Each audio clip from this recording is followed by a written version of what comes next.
ऐसा महामहिम नाम जो स्वयं श्री हरि अपनी जिह्वा से निरंतर रटते रहते हैं। राधा राधा राधा हरि रसना राधा राधा रट, जो राधा राधा बोलता है अनंत जन्मों के जितने भी शुभ अशुभ कर्म बांधने वाले प्रभु उन सबको नष्ट कर देते हैं, आगे लिखते ही नहीं है।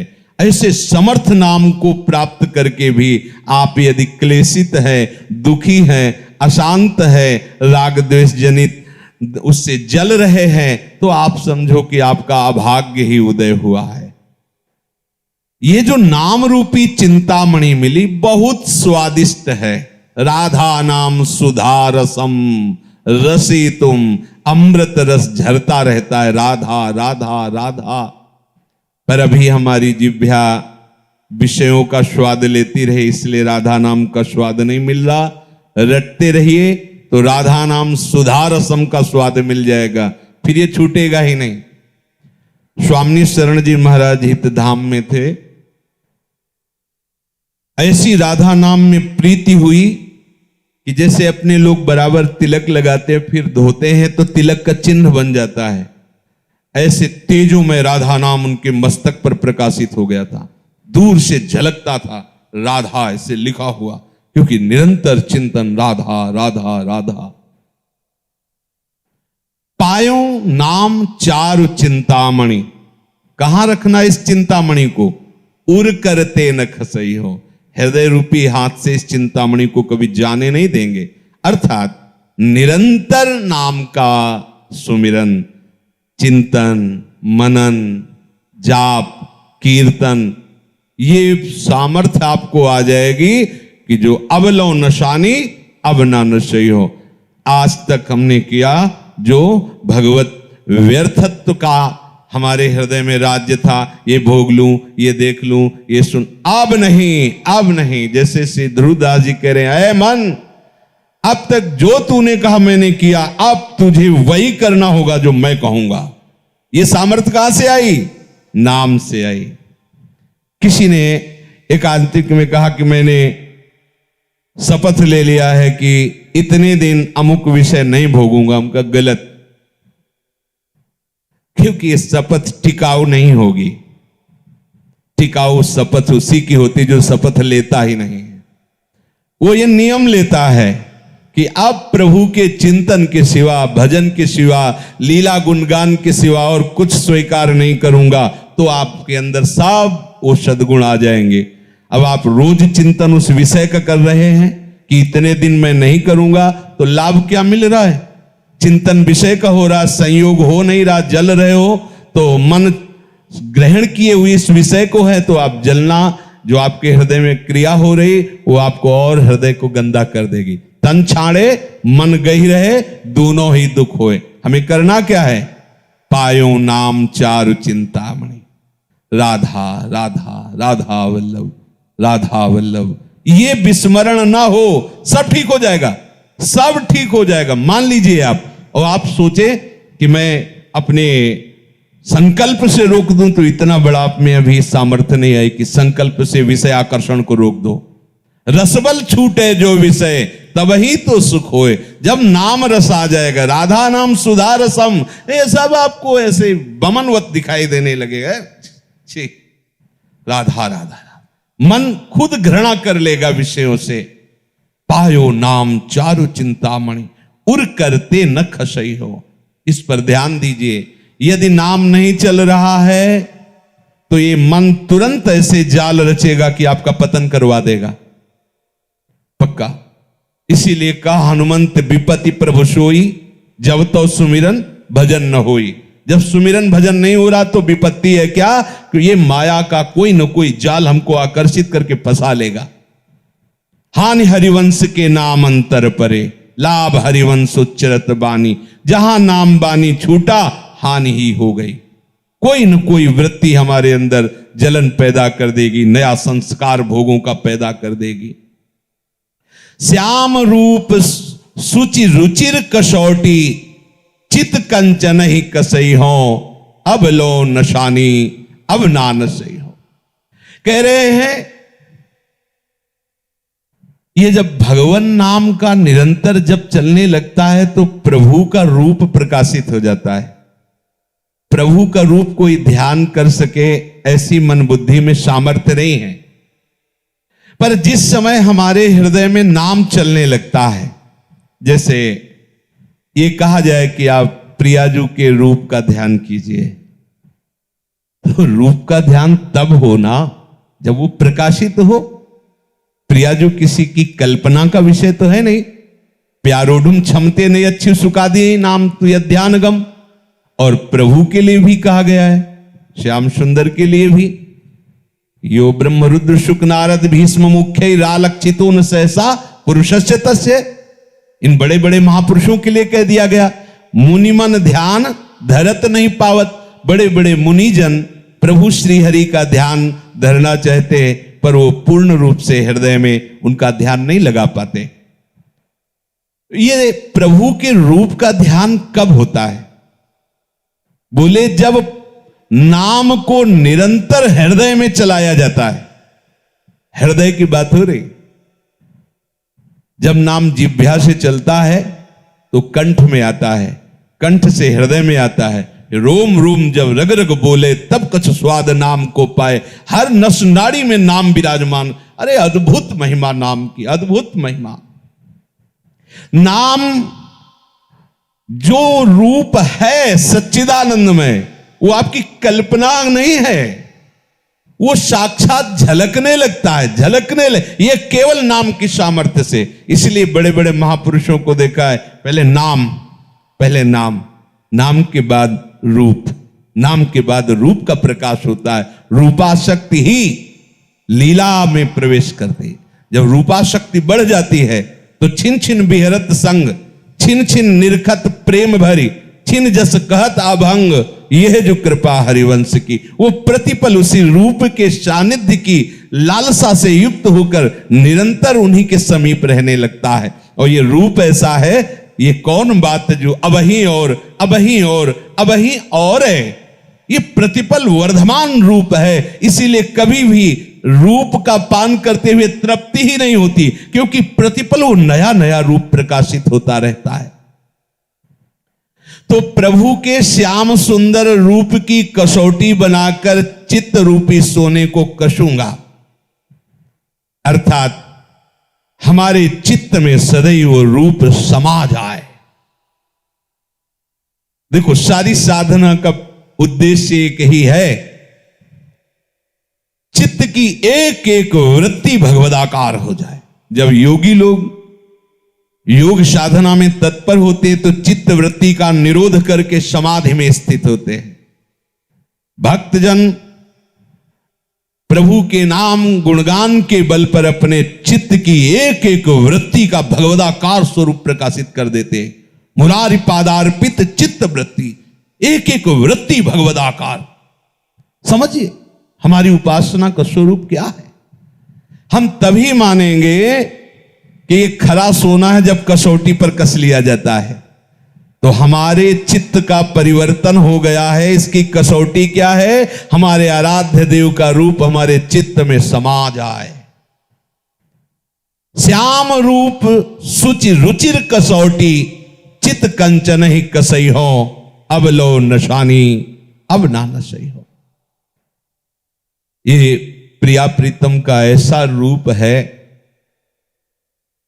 कि जो इस रूप के रसिक हो गए उनको ज्ञान वैराग्य धारण नहीं करना होता। पिय मूर्ति नयनन बसे, तेहि रस रहे समाए, ये लक्षण सुनि प्रेम के और न कछु सुहाए, और न कछु सुहाए। फिरे अपने मदमातो, कुटुंब देह ते जाए, छूट सब ही विधि नातो। ऐसा बावरापन चढ़ता है। उस बावरेपन का जो वैराग्य होता है वही प्रशंसनीय होता है। जैसे हम कोई वस्तु का त्याग करते हैं तो त्याग का राग रहता है अंदर, तो अहम रहता है। तुम क्या समझते हो, मैं आज एक एक रोटी मांग कर उधर पोषण करता हूं, पर कल जमींदार था। त्याग का राग अंदर बैठा हुआ है।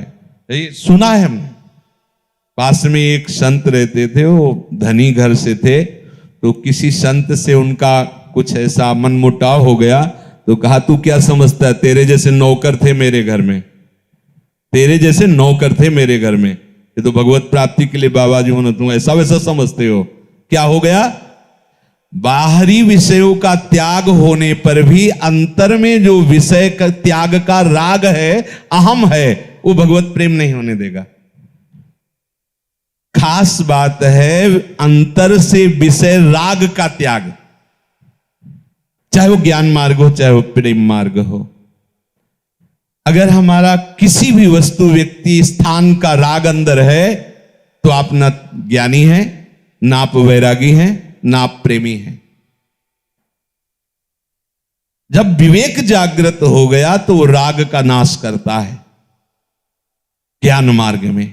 और भक्ति मार्ग में जब रूपाशक्ति हो गई तो बावरापन आ गया, तो अपने आप सब छूट जाता है। और ये छूटना ऐसा प्रशंसनीय छूटना होता है कि पूछो मत। इसमें वस्तु का स्वरूप से भी त्याग, उसके राग का त्याग, उसकी स्मृति का त्याग। आई ब्रजनारी सुनत बंसीरो, गृह पति बंधु बिसारे, त्यागे नहीं, बिसारे, विस्मरण है। कुटुंब देह ते जाए छूट सब ही विधि नातो। अगर ये बातें आपके हृदय में नहीं है तो धीरे धीरे भक्ति का पाखंड रूप हो जाता है, भक्ति रोग ग्रसित हो जाती है, पाखंड होने लगता है, अपने मान सम्मान की रक्षा के लिए नाटक होने लगता है, शुद्ध भक्ति से हम रहित हो जाते हैं। अपने प्यारे के रूप रस का पान करने की जिसके हृदय में व्याकुलता पैदा हुई है, वो सावधान हो जाए, नाम न छूटने पावे। नहीं, रूप आप संभाल नहीं पाओगे। नाम ही ऐसी सामर्थ्य है जो रूप को आकर्षित करके हृदय में बंदी बना देता है। आराध्य देव का रूप कभी जाता ही नहीं है, हर समय बना रहता है। भाई जी महाराज बहुत विचारवान महापुरुष, उन्होंने कहा प्रभु यदि सामने हो तो भी नाम मत छोड़ना। आप देखो कितने घाटे का सौदा आप पसंद कर लेते हो, यहां कह रहे प्रभु सामने हो तो भी नाम मत छोड़ना। त्रिभुवन की राज्य लक्ष्मी देने पर भी आधे पल के लिए नाम मत छोड़ना। और हम उपासक हैं, हमारी दशा क्या है, थोड़े से अपमान की स्थिति में हम घंटों बोलते रहते हैं, थोड़े से सुख लाभ के लिए हम प्रभु का विस्मरण कर देते हैं। कैसी हमारी उपासना है, क्या हमारी भक्ति की स्थिति है। इसमें कसौटी कसो अपने चित्त को कि प्रभु के चिंतन के सिवा और क्या चिंतन होता है। ध्यान दो, अंदर अंतर्मुख होकर देखो। अगर आप ऐसा चिंतन नहीं करते, केवल बहिर्मुख इसी मान अपमान निंदा स्तुति लाभान सुख दुख में विचरण करे, तो आप संसारी हो, चाहे जो वेश धारण किए उससे विशेष लाभ आपको नहीं मिलेगा। हमारी उपासना का स्वरूप है देह राग विस्मरण होकर के प्रभु के स्मरण में तन्मय हो जाना। तन्मया, नाम चल रहा है, रूप चल रहा है, प्रभु की कोई बातें हमारे चित्त में आह्लाद उत्पन्न करें, उसी में डूबे हुए सेवा में हैं, कीर्तन गान कर रहे, लीला गान कर रहे, नृत्य कर रहे, उत्साहित हो रहे। हमें ये नहीं देखना कि कोई देख रहा है इसलिए मैं ऐसा कर रहा हूं। अगर ऐसी भावना है तो फिर शुद्ध भक्ति प्रकाशित होने में विलंब लगेगा। हमें केवल अपने आराध्य देव को देखना है। मेरे प्रिया प्रीतम सा, उनके लिए मैं नाच रहा हूं, उनके लिए मैं गा रहा हूं, उनके लिए ही हमारा जीवन है। अगर आप ऐसा चलेंगे तो आप में ऐसी सामर्थ्य आ जाए कि ये इंद्रियां आपको फंसा नहीं पाएंगी। गोस्वामी जी कह रहे परबस जान हंस्यो इन इंद्रिन निज बस होए न हंसई हो। जब मुझे भगवत शरणागति नहीं मिली, भगवान नाम महिमा मेरे हृदय में प्रकाशित नहीं हुई, तब तक इन इंद्रियों ने मेरी दुर्दशा कर दी। देख लो कैसी दुर्दशा है, श्वान की तरह दुर्दशा है। श्वान जूठी पातरे चाटते घूमता है जैसे, ऐसे ही ये मन और इंद्रियां मिलकर भोगे हुए विषय को बार बार भोगने की इच्छा, सुने हुए विषय को भोगने की इच्छा, ऐसे क्या है? मेरी हंसी उड़ा दी, मजाक बना दी। जो आत्मस्वरूप भगवद अंश है वो एक निम्न कोटि के विषयों में कैसा स्वान की तरह भटक रहा है। नाना प्रकार की कुचेष्टाएं उसको बस में किए हुए हैं, परवश हो गया।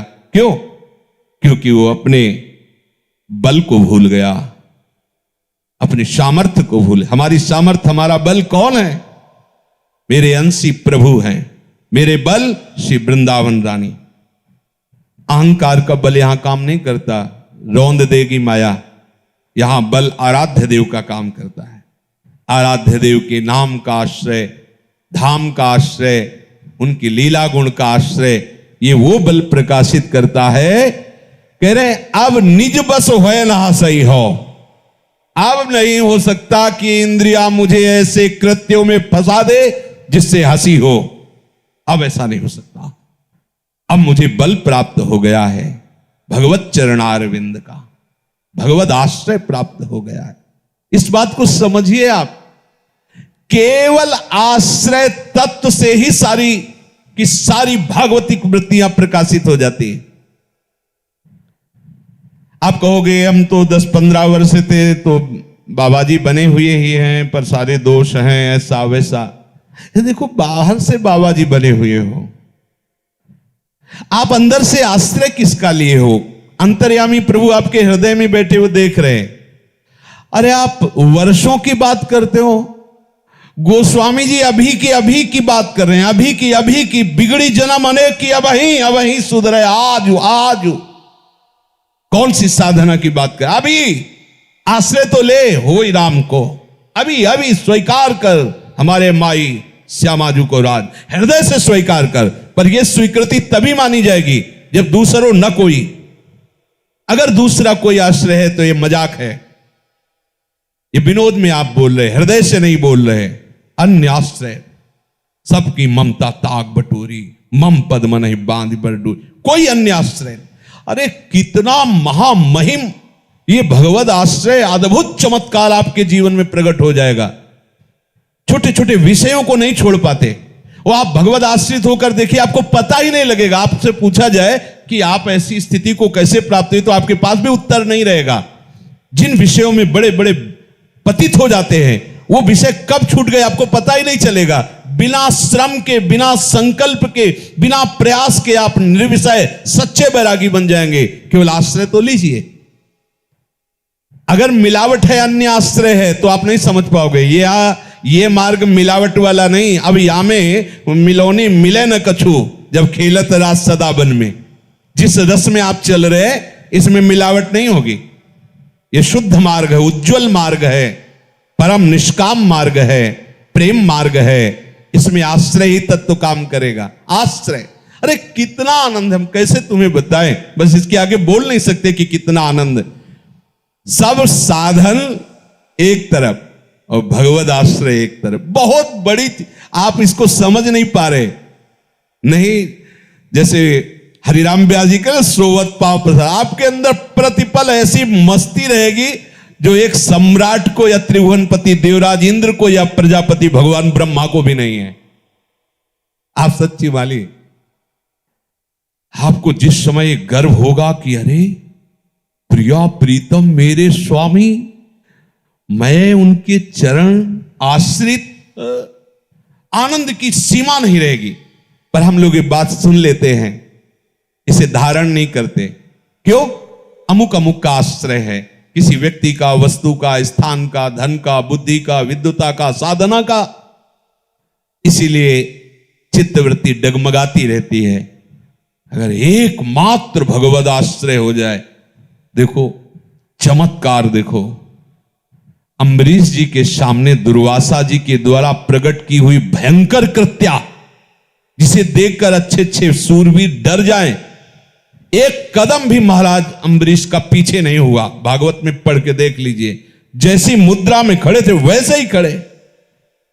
देखो भगवद आश्रय का चमत्कार। ऐसा होते ही भगवान का दिव्य पार्षद प्रकाशित हो गया, सुदर्शन चक्र, कृत्या को नष्ट किया। अब आप देख लीजिए, तपस्या का आश्रय लेने वाले भाग पड़े। भयंकर कृत्या प्रकट होने पर अम्बरीश जी का कदम पीछे नहीं हटा और भगवत पार्षद ने कृत्या को नष्ट किया। जे ही उनकी तरफ बढ़े, भाग पड़े दुर्वासा जी। क्यों? तपस्या का आश्रय है। कहां भागे? त्रिभुवन में भागे, भगवान के पास भी गए। भगवान ने कहा, यह सुदर्शन अस्त्र मेरा है, पर इस समय मेरे आज्ञा में नहीं, अब इस समय अम्बरीश जी की आज्ञा में है। अम्बरीश जी क्षमा करे तो तुम्हारा क्षमा हो सकता है, नहीं तो सुदर्शन तुम्हें जला देगा। भगवत आश्रय हृदय में बैठा लिए। ये जो हम शरीर का आश्रय लिए हैं, भोगों का आश्रय लिए हैं, अपने रिश्ते संबंधियों का आश्रय लिए हैं, ये नाशवान है। ये तुम्हें सुख नहीं प्रदान करेगा, ये दुख योनयहा, इसे दुख ही दुख प्रकट होता जाएगा। मान लो, संतों और शास्त्रों की बातें मानने से ही भगवत तत्व प्रकाशित होता है, उसे जान जाओगे आप। और जहां आप जान गए तो जानत तुम्हें हो, आप भगवत स्वरूप हो जाओगे। ब्रह्मविद ब्रह्मयु भवति। मन मधुकर पनकै तुलसी, रघुपति पद कमल बसई हो। कह रहे कि अब अपने मन रूपी भ्रमर को प्रण करके, देखो इसमें प्रण शब्द जो हो वो सामर्थ्यशाली महापुरुष ही कहते हैं, और सामर्थ्यशाली वही है जो ऊपर वाली पंक्ति, पायो नाम चार चिंतामणि उर करते न खसई हो। अगर आप नाम बल हृदय में लिए हुए हैं, श्री हरिवंश नाम बल रहो, अपने मन भाई सब कहो, रहो शरण हरिवंश की। हरिवंश नाम बिसरे न छिन, श्री हरिवंश सहाय बल। हरिवंश भरोसे भय निडर, सुनित गर्जत हरिवंश बल। अब अपने मन मधुकर को अपने आराध्य देव के चरण कमल रूपी, ये ऐसे सुकुमार, ऐसे रसदाता चरण कैसे तुम्हें, सत प्रेम सिंधु मकरंद रसौग धारा। प्यारी जू के श्री चरणों से प्रेम धारा बहती रहती है। बस आप केवल अपना सर झुकाइए इनके श्री चरणों में। बड़े महामहिम चरण हैं गौरी प्रिया जू के। ये लाल जू के हृदय संपुट में छुपा हुआ धन है। श्यामा जू के चरणन की बलिहारी, जे हैं बसत किशोर लाल के प्राणन मध्य सदारी। तो मैं प्रण करता हूं कि अपने मन रूपी भ्रमर को अपने आराध्य देव जी के श्री चरण कमल में बसाऊं। जैसे भ्रमर जो है वो अन्य फूलों पर घूमता रहेगा, पर जब कमल में आएगा तो वहां पराग के लोभ से वो सब भूल जाता है और वहीं बैठ जाता है। तो सुख के लोभ से अन्य विषयों में घूमता हुआ रहा मन, आज मैं प्रण करके इसे अन्य विषयों से हटाकर अपने आराध्य देव जी के चरणों में समर्पित करता हूं, जो महासुख का स्वरूप है। अब लो नशानी, अब ना नशई हो। अब तक हमारे समय को इस माया ने व्यर्थ नष्ट किया। अब मैं नियम लेता हूं, प्रण करता हूं कि अब समय को व्यर्थ नहीं जाने देंगे। समय का जो व्यर्थ जाना है वो हमारे लिए बहुत बड़ा पाप है, ऐसा समझो। अव्यर्थ कालत्वम, ये प्रेम भक्ति का लक्षण है। अव्यर्थ कालत्वम, एक भी सेकंड, एक भी पल आराध्य देव से विमुख न जाने पावे। एक एक श्वास, नाम श्वास दो बिलक चलत हैं, इनको भेद नमो को भावे। श्वास ही नाम, नाम ही श्वास, नाम श्वास को भेद मिटावे। रोम रोम जब रग रग बोले, तब कछ स्वाद नाम को पावे। ऐसा भजन। जो विशेष व्यवहार में फंसे हुए हैं वो ऐसा करने का साहस नहीं कर पाते हैं, लेकिन वो भी कर सकते हैं। पर आप लोग तो बहुत ही कृपा पात्र हैं, आपके लिए तो केवल एक ही कार्य है, अपनी चित्त वृत्ति को भगवदाकार करना, सेवा से, कीर्तन से, वाणी गायन से, धाम प्रदक्षिणा से, भगवत विग्रह के दर्शन से, संत दर्शन से, संत चरित्र से हमें एक एक वृत्ति भगवदाकार करने का पूर्ण अवसर मिला है। अब इस समय को बर्बाद मत कीजिए। ये जीवन बहुत अमूल्य है, पर कभी भी नष्ट हो सकता है, और इसी जन्म में मुझे प्रिया प्रीतम की प्राप्ति करनी है, और उसका उपाय है निरंतर स्मरण, नाम, वाणी, सेवा आदि के द्वारा हम ऐसी वृत्ति बना ले कि श्यामा श्याम के सिवा हमारी एक भी वृत्ति विषयों में न जाए। शेष चर्चा आगे। श्री राधा वल्लभ लाल की।